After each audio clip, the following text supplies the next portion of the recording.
Assalamualaikum warahmatullahi wabarakatuh. Selamat datang di kuliah perawatan pasca henti jantung.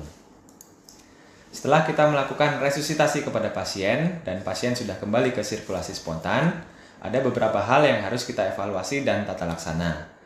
Pada fase perawatan pasca henti jantung, kita harus mengoptimalisasi beberapa hal, terutama fungsi kardiopulmoner dan fungsi organ-organ vital.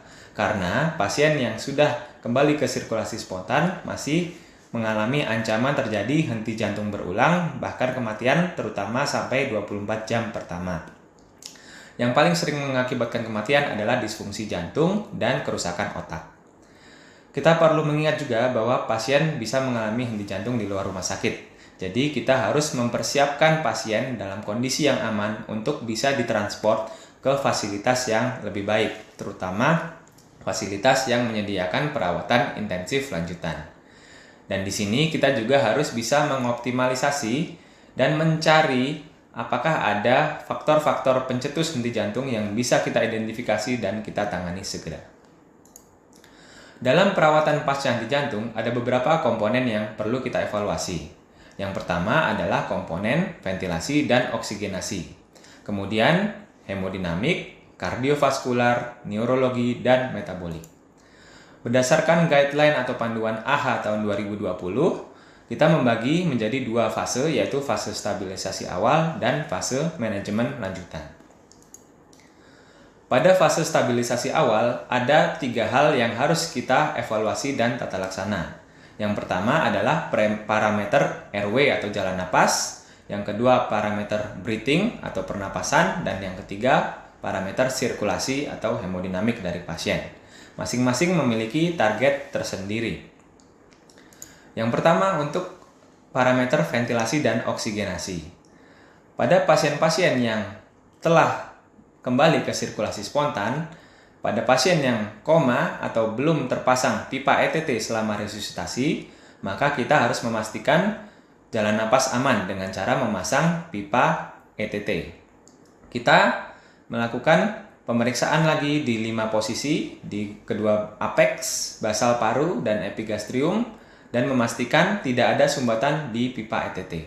Sumbatan paling sering adalah berupa sumbatan benda cair, jadi jika ada sumbatan kita harus melakukan suction. Kemudian untuk parameter nafas, kita harus memastikan apakah pasien bernafas spontan atau masih belum adekuat. Jika kita memiliki ventilator, kita dapat memberikan laju napas mulai 10 kali per menit dengan target end tidal CO2 sebesar 35-45 mm air raksa.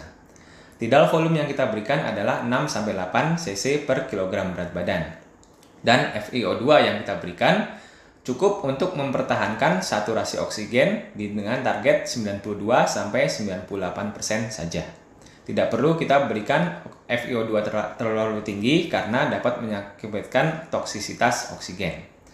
Kita juga harus menghindari hiperventilasi karena dia beresiko dapat menurunkan cardiac output dan juga CO2 yang terlalu rendah bisa mengakibatkan iskemia di cerebral. Kemudian parameter sirkulasi. Jadi pada pasien yang pasca henti jantung kita harus melakukan pemasangan monitor, baik monitor tanda-tanda vital, kemudian monitor irama jantung. Di sini kita harus mendeteksi adanya aritmia dan kita tangani bila ada aritmia yang mengancam jiwa. Target pada parameter sirkulasi adalah kita harus membuat pasien stabil di tekanan darah sistolik di atas 90 mm air raksa dan mean arterial pressure atau tekanan arteri reratanya di atas 65 mm air raksa. Pasien-pasien pasca henti jantung seringkali mengalami hipotensi atau masih shock. Dapat diakibatkan oleh adanya iskemia di miokard atau efek defibrilator yang kita lakukan. Hal itu dapat mengakibatkan adanya myocardial stunning yang mengakibatkan gangguan kontraksi dari otot jantung. Dan hal ini bisa kita deteksi dengan adanya ekokardiografi. Dan pasca henti jantung seringkali terjadi vasodilatasi pembuluh darah akibat adanya penurunan tonus simpatis dan juga adanya asidosis metabolik akibat hipoperfusi jaringan yang terlalu lama. Dengan itu kita perlu mengisi cairan intravaskuler dengan cara pembelian kristaloid Bisa kita mulai dengan dosis 2-4 cc per kilogram berat badan, kita evaluasi dalam 10 menit. Kita bisa berikan sampai batas yang ditoleransi pasien. Tidak jarang juga kita bisa memberikan obat-obat seperti inotropik atau vasopresor. Yang paling sering kita gunakan adalah golongan dobutamin, dopamin, atau norepinefrin bila memang diperlukan. Kemudian untuk manajemen lanjutan, kita harus memeriksa yang pertama-tama adalah kardiovaskuler ya. Jadi karena pasien-pasien sering kali mengalami henti jantung di luar rumah sakit, kemungkinan paling sering adalah adanya serangan jantung. Jadi pertama-tama kita melihat EKG 12 sandapan terlebih dahulu. Dan kita harus pertimbangkan pasien ini membutuhkan intervensi jantung segera apabila di EKG terdapat gambaran ST elevasi atau pasiennya dalam kondisi hemodinamik yang tidak stabil, atau bahkan dia kira-kira memerlukan intervensi berupa sirkulasi mekanis. Jadi kita harus merujuk ke tempat yang memiliki fasilitas kateterisasi dan intervensi jantung. Kemudian di manajemen lanjutan kita melihat juga untuk neurologis dari si pasien. Apakah pasien sadar atau masih tidak sadar? Ada beberapa hal yang perlu kita gali dan atasi lebih lanjut. Untuk fungsi kardiovaskuler, jadi EKG 12 lead harus segera kita ambil. Bila ada gambaran ST elevasi atau ST depresi yang memang kita curigai ini sebagai penyebab dari henti jantungnya, maka kita harus mempertimbangkan intervensi jantung berupa angiografi koroner segera. Begitu juga pada pasien-pasien dengan shock kardiogenik atau diperlukan sirkulasi mekanis. Pada selanjutnya kita harus melihat neurologis. Jadi neurologis ini sangat mempengaruhi prognosis dari pasien. Kita ketahui bahwa resusitasi yang berlangsung lama dapat mengakibatkan hipoksia pada otak, dan ini sangat mempengaruhi prognosis. Tidak jarang pasien bisa meninggal dalam 24 jam setelah ROSC karena kerusakan otak. Di sini kita mengevaluasi apakah pasien tersebut sudah sadar atau masih koma. Nah, pada pasien-pasien yang masih koma atau dia sudah sadar tapi tidak bisa mengikuti perintah verbal, maka kita harus memberikan suatu manajemen yang kita sebut dengan terapi hipotermi atau targeted temperature management.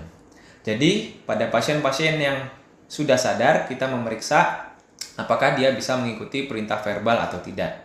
Contohnya, kita memberi perintah apakah pasiennya bisa mengangkat tangan kiri, tangan kanan, kaki kiri, kaki kanan.